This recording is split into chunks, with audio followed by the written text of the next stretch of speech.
If you are curious to learn more about why certain things that you do at work or in your career simply don't feel very good to you, it could very well be because you're not very clear on your personal values, or your personal values are actually not reflected in your working life. If any of this resonates with you, stick around. In this short video, I'm going to share with you some simple tips on how to work out what your values are and how you can use them for decision making in your career and in your day-to-day job. Hello and welcome to The Bridge Coaching. If you're new here, my name is Emmy Peterson and I have been working as a career transition coach since 2013, helping people transition both in their career and in their general life. You'll also be able to see a bunch of videos in this channel and in the playlist that are linked if you are curious to learn more about particular topics in career transitions. Today I wanted to cover an area that's really important when it comes to your happiness level at work, and it is to know what your personal values are, and secondly, how to use them in your career.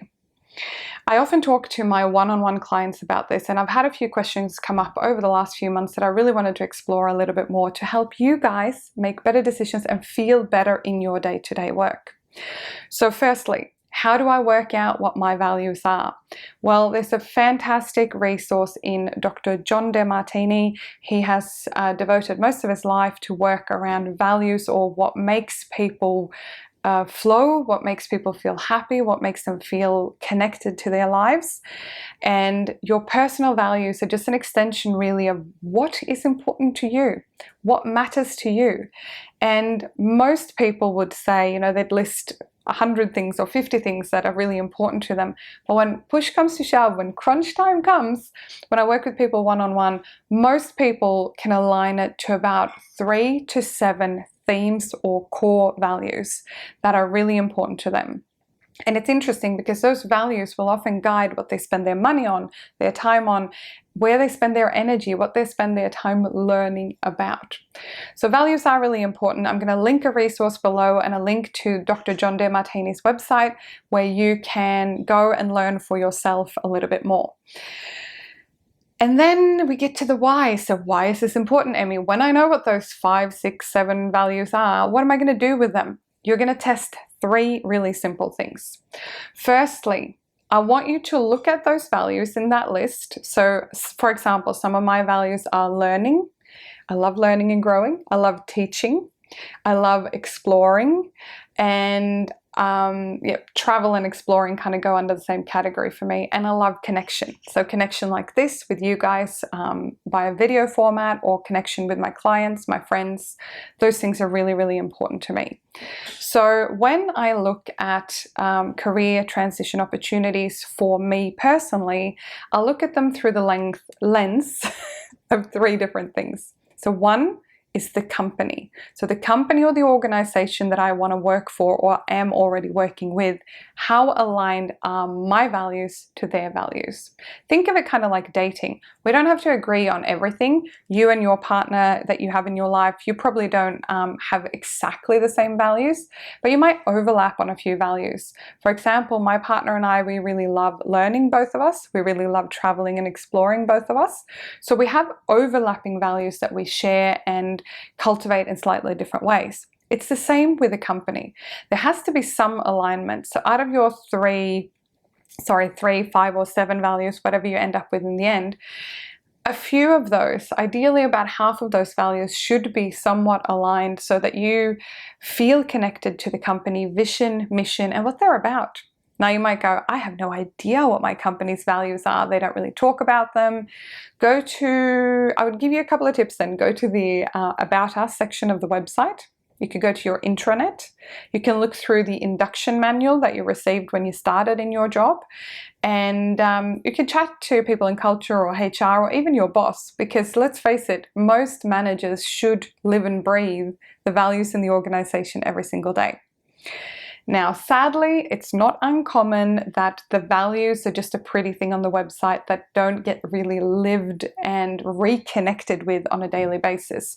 But I know a lot of companies are doing some great work here, because essentially, in the end of the day, the values, so what's important to the company, comes through in the culture.